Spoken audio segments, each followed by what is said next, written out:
हाय friends, Radhe Radhe. Aradhana Hindi academy में आप सभी का स्वागत है। फ्रेंड्स, आज हम पढ़ेंगे छायावादी कवि रामकुमार वर्मा को। ओके फ्रेंड्स, स्टार्ट करते हैं। डॉक्टर रामकुमार वर्मा का जन्म 1905 ईस्वी सागर मध्य प्रदेश में हुआ था और निधन 1990 ईस्वी में हुआ था। इनकी काव्य रचनाएं हैं वीर हमीर 1922 ईस्वी में है, चित्तौड़ की चिता 1929 ईस्वी में है, अंजलि 1930 ईस्वी में है, अभिशाप 1931 ईस्वी में है, रूप राशि 1931 ईस्वी में है और निशीथ 1935 ईस्वी में है, चित्ररेखा 1935 ईस्वी में है, चंद्र किरण 1937 ईस्वी में, संकेत 1939 ईस्वी में है, जौहर 1941 ईस्वी में है, एकलव्य 1959 ईस्वी में है और हिमहास 1935 ईस्वी में है।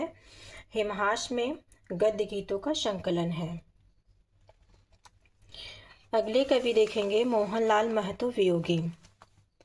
मोहनलाल महतो वियोगी का जन्म 1899 ईस्वी उपरीडीह गया बिहार में हुआ था। निधन 1990 ईस्वी में हुआ था। इनकी काव्य रचनाएं हैं अछूत 1925 ईस्वी में, निर्माल्य 1926 ईस्वी, एक तारा 1927 ईस्वी, धुंधले चित्र 1930 ईस्वी, कल्पना 1935 ईस्वी में है। ओके फ्रेंड्स, आगे देखेंगे। अगले कवि हैं जनार्दन झा द्विज। इनका जन्म 1904 ईस्वी भागलपुर में हुआ था। निधन 1964 ईस्वी में हुआ था। इनकी काव्य रचनाएं दो हैं, अनुभूति 1933 ईस्वी में है, अंतर्द्वंद 1936 ईस्वी में है। अगले कवि हैं जानकी वल्लभ शास्त्री। जानकी वल्लभ शास्त्री मोस्ट इम्पॉर्टेंट कवि हैं। इनका जन्म 1916 ईस्वी गया बिहार में हुआ था। इनका जन्म 1916 ईस्वी में गया बिहार में हुआ था और निधन 2011 ईस्वी में हुआ था।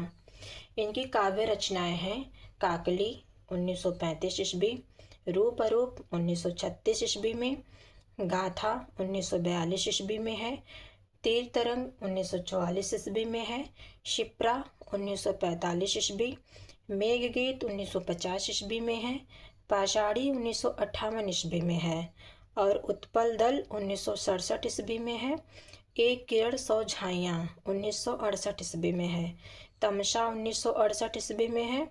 एक इनकी रचना है राधा महाकाव्य है 1971 ईस्वी में है। अगले कवि हैं उदय शंकर भट्ट। उदय शंकर भट्ट भी परीक्षा की दृष्टि से मोस्ट इम्पॉर्टेंट हैं। इनका जन्म 1898 ईस्वी इटावा में हुआ था। निधन 1996 ईस्वी में हुआ था। इनकी काव्य रचनाएं हैं तक्षशिला 1931 ईस्वी में, राका 1935 ईस्वी, मानसी 1935 ईस्वी।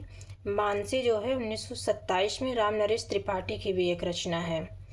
विसर्जन 1936 ईस्वी, अमृत और विष 1939 ईस्वी, विजय पथ 1948 ईस्वी, अंतरदर्शन 1958 ईस्वी में है। अब देखेंगे फ्रेंड्स, छायावाद के समांतर चलने वाली काव्य धाराएं कौन कौन सी हैं। ये हम छायावाद के अन्य कवि देख रहे थे। अब हम देखेंगे छायावाद के समांतर चलने वाली काव्य धाराएं।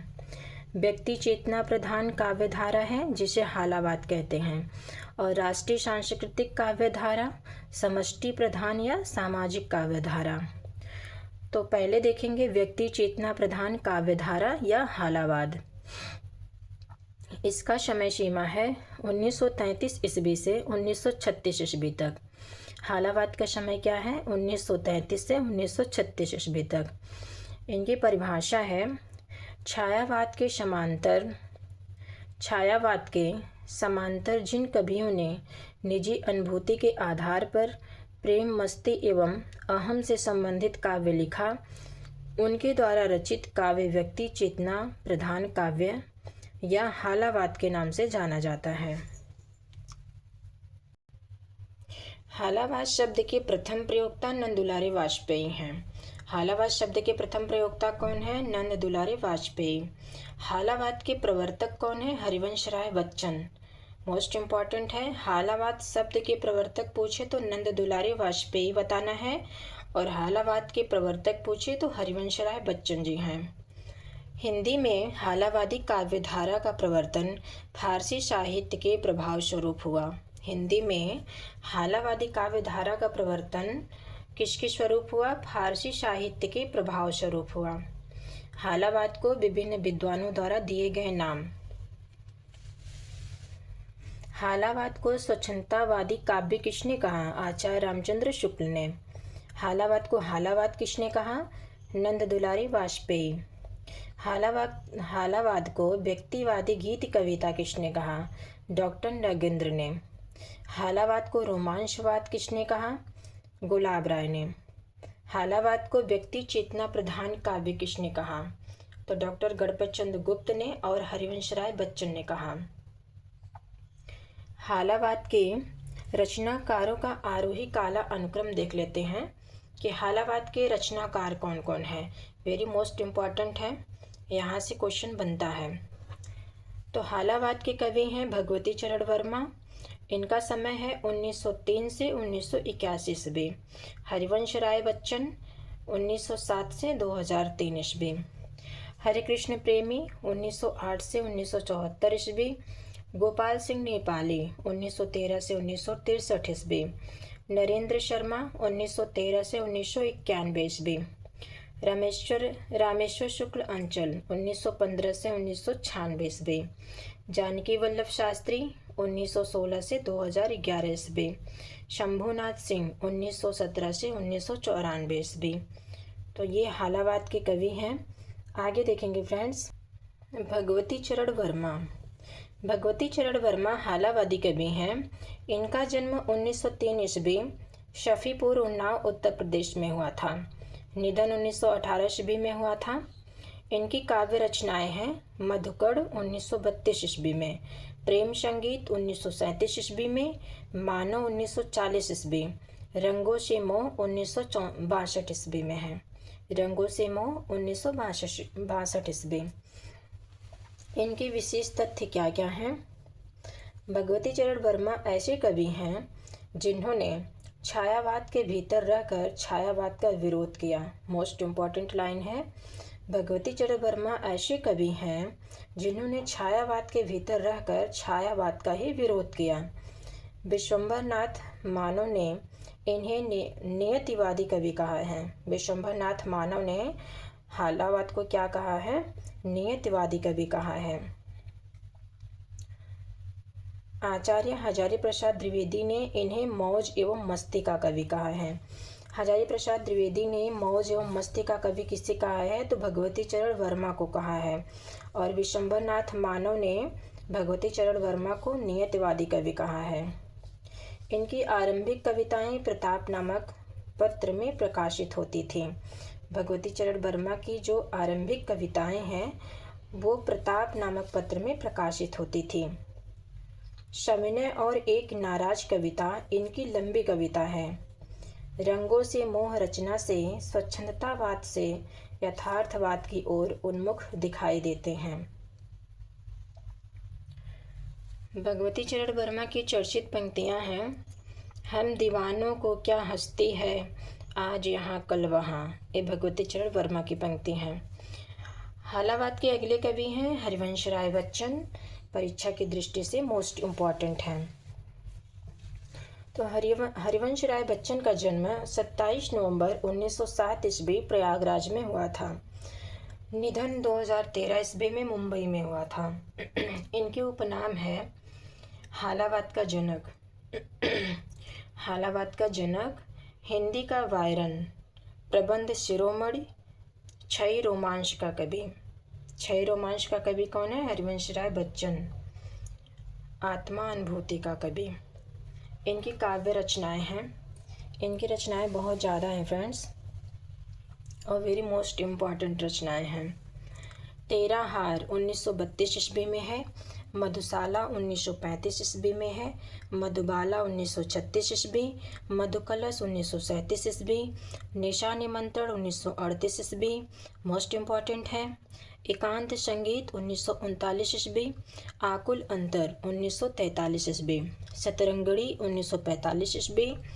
हलाहल 1946 ईस्वी, खादी के फूल 1948 ईस्वी, सूत की माला 1948 ईस्वी, मिलन यामिनी 1950 ईस्वी, आरती और अंगारे 1954 ईस्वी, बंगाल का अकाल 1946 ईस्वी, प्रणय पत्रिका 1955 ईस्वी, धार के इधर उधर 1957 ईस्वी, बुद्ध और नाचघर 1958 ईस्वी, त्रिभंगिमा 1961 ईस्वी, चार खेमे 64 खूटे 1962 ईस्वी में है, दो चट्टानें 1965 ईस्वी, बहुत दिन बीते 1967 ईस्वी, कटती प्रतिमाओं की आवाज़ 1968 ईस्वी, जाल समेटा 1973 ईस्वी, शो अहम हंस 1981 ईस्वी, उभरते प्रतिमानों के रूप 1969 ईस्वी में है। ओके फ्रेंड्स, आगे देखेंगे। हरिवंश राय बच्चन की प्रथम कविता है पुष्प, 1923 ईस्वी में है। हरिवंश राय बच्चन की अनुदित रचनाएं कौन कौन सी हैं? तो इनकी अनुदित रचना एक है खयाम की मधुशाला, 1935 ईस्वी में। हरिवंश राय बच्चन की आत्मकथा है क्या भूलूं क्या याद करूं, 1969 ईस्वी में है। नीड का निर्माण फिर 1970 ईस्वी में है। बसेरे से दूर 1978 ईस्वी में है। दशम द्वार से सोपान तक 1950 ईस्वी में है। हरिवंश राय बच्चन की जो रचनाएं हैं उनका ये ट्रिक है फ्रेंड्स, अगर आप लोग ट्रिक के माध्यम से याद करना चाहते हैं तो कर सकते हैं। तेरा हार मधुशाला बाला कलश, तेरा हार मधुशाला बाला कलश, मधुनी को एक आश था, बहला सूत खादी में आरती प्रणय को धरा, बुद्ध और नाच घर में 3-4-2 रुपए के लिए बहुत दिन कटती, उभरते प्रतिमानों के जाल में सो अहम। तो फ्रेंड्स, ट्रिक के माध्यम से रचनाएं देख लेते हैं। तेरा हार, मधुशाला, मधुबाला, मधुकलश, निशा निमंत्रण, एकांत संगीत, आकुल अंतर, शतरंगड़ी, बंगाल का अकाल, हलाहल, शोध की माला, खादी के फूल, आरती और अंगारे, प्रणय पत्रिका, धार के इधर उधर, बुद्ध और नाचघर, त्रिभंगिमा, चार खेमे 64 खूटे, दो चट्टाने, बहुत दिन बीते, जाल समेटा, सो अहम। ये मिलन यामिनी के नाम से भी प्रसिद्ध है, शो अहम। ओके फ्रेंड्स, आगे देखेंगे। हरिवंश राय बच्चन की रचनाओं के संदर्भ में विशेष तथ्य। निशा निमंत्रण 1938 ईस्वी में है। इसमें पहली पत्नी श्यामा देवी के निधन से उत्पन्न पीड़ा का चित्रण किया गया है। निशा निमंत्रण में इनकी पहली पत्नी, बच्चन की पहली पत्नी है श्यामा देवी, उनके निधन से उत्पन्न पीड़ा का चित्रण इसमें किया गया है निशा निमंत्रण में। इस संग्रह की सबसे प्रसिद्ध कविता है आत्मपरिचय। एकांत संगीत एकांकी जीवन की अभिव्यक्ति है। एकांत संगीत में एकांकी जीवन की अभिव्यक्ति है। बंगाल का अकाल, बंगाल के अकाल का चित्रण, शोषित के प्रति सहानुभूति, फ्रांसीसी क्रांति का वर्णन है इसमें। शतरंगड़ी, प्रेम के आकर्षक एवं शोषितों के प्रति सहानुभूति का चित्रण किया गया है। खादी के फूल 1948 ईस्वी में है, पंत के साथ मिलकर लिखी थी। खादी के फूल जो है सुमित्रानंदन पंत के साथ मिलकर लिखी थी और गांधी जी को श्रद्धांजलि है इसमें। ये रचना मोस्ट इम्पॉर्टेंट है। शोध की माला 1948 ईस्वी में है। गांधी जी की हत्या से लेकर अस्थितियों के विसर्जन तक का वर्णन है। आरती और अंगारे, हिंदी के प्रसिद्ध कवियों की प्रशंसा की गई है इसमें। त्रिभंगिमा, बाल दिवस, सैनिक जीवन, प्रयाग से संबंधित गीत हैं इसमें। पंचशील के प्रति अनास्था से संबंधित कविताएं भी हैं। बुद्ध और नाचघर, विश्वासघाती मित्रों पर प्रहार, मिलन यामिनी एवं प्रणय पत्रिका, भोगवाद पर आधारित रचनाएं हैं। धार के इधर उधर में इसमें व्यक्ति चेतना के साथ साथ यथार्थवादी यथार्थवादी कविताएं भी संकलित हैं। पंचशील के सिद्धांतों के प्रति अनास्था का स्वर है इसमें। दो चट्टानें 1965 ईस्वी में है। इसमें प्रेम, मस्ती और यथार्थवाद से संबंधित कविताएं हैं। इस रचना के लिए 1968 ईस्वी में साहित्य अकादमी पुरस्कार से सम्मानित किया गया। बहुत दिन बीते व्यक्ति चेतना एवं निराशा से संबंधित कविताएं हैं। जाल समेटा युगीन समस्याओं से संबंधित कविताएं हैं इसमें। मधुशाला, मधुबाला, मधुकलश। मधुशाला 1935 ईस्वी में है, मधुबाला 1936 ईस्वी में है और मधुकलश जो है 1937 ईस्वी में है। इसमें जो है प्रेम एवं मस्ती का भाव है, राष्ट्रीय स्वतंत्रता का भाव है, हिंदू मुस्लिम एकता का समर्थन भी है, भोगवाद में आस्था है। हरिवंश राय बच्चन की अनुदित रचना है उमर खयाम की मधुशाला 1935 ईस्वी में है और इनकी आत्मकथा है फ्रेंड्स। आत्मकथा की ट्रिक है, क्या नीड बसा 10 दिन, क्या नीड बसा 10 दिन, क्या भूलूं क्या याद करूं 1969 ईस्वी में है। नीड का निर्माण फिर 1970 ईस्वी। बसा से है बसेरे से दूर 1978 ईस्वी। 10 द्वार से सोपान तक 1950 ईस्वी में है। हालावाद के अगले कवि हैं नरेंद्र शर्मा। नरेंद्र शर्मा का जन्म 1913 ईस्वी जहांगीरपुर, खुर्जा, उत्तर प्रदेश में हुआ था। निधन 1991 ईस्वी में हुआ था।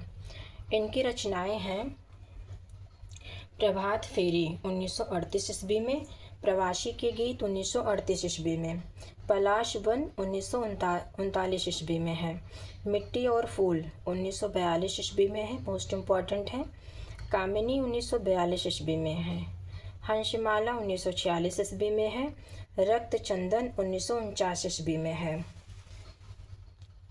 अग्नि शस्य 1955 ईस्वी में है, द्रौपदी 1960 ईस्वी में है, ये जो है खंड काव्य है, कदली वन 1960 ईस्वी में है, प्यासा निर्झर 1964 ईस्वी।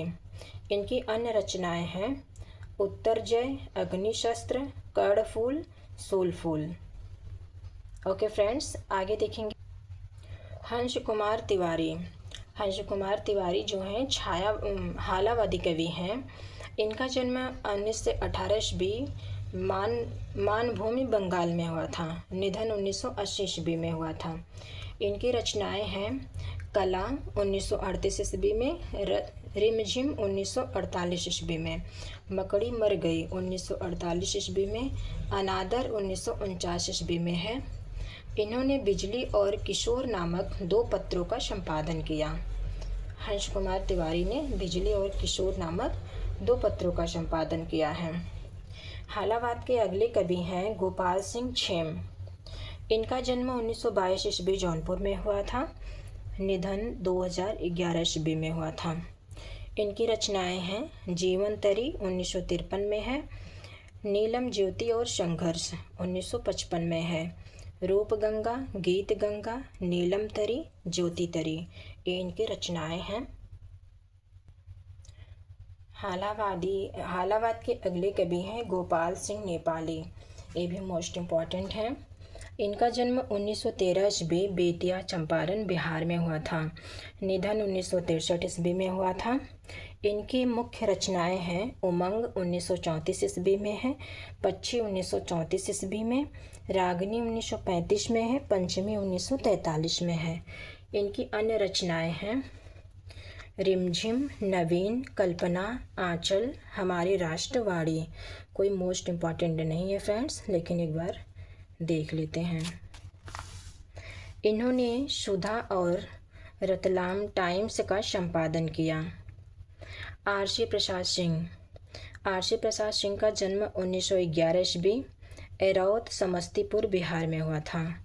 निधन 1996 ईस्वी में हुआ था। इनकी रचनाएं हैं कलापी 1938 ईस्वी में है, संचिता 1942 ईस्वी में है, जीवन और यौवन 1944 ईस्वी में है, नई दिशा 1944 ईस्वी में है, पाँच जन्य 1945 ईस्वी में है, प्रेम गीत 1954 ईस्वी में है।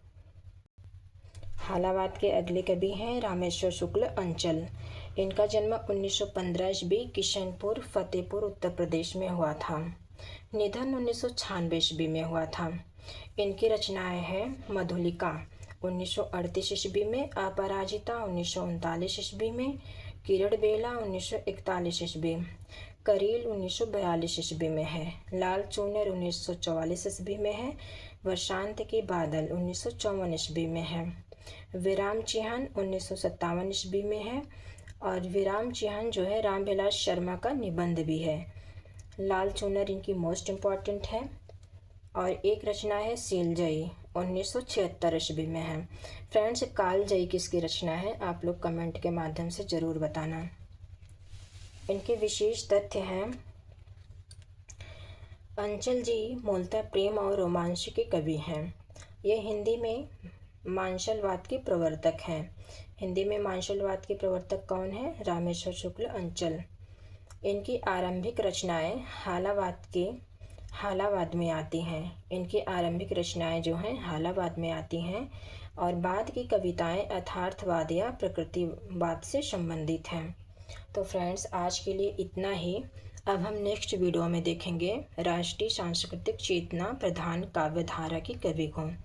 ओके फ्रेंड्स, आज के लिए इतना ही। मेरी वीडियो कैसी लगी आप लोग कमेंट के माध्यम से ज़रूर बताना, और मेरी वीडियो को लाइक कीजिए, शेयर कीजिए, सब्सक्राइब कीजिए।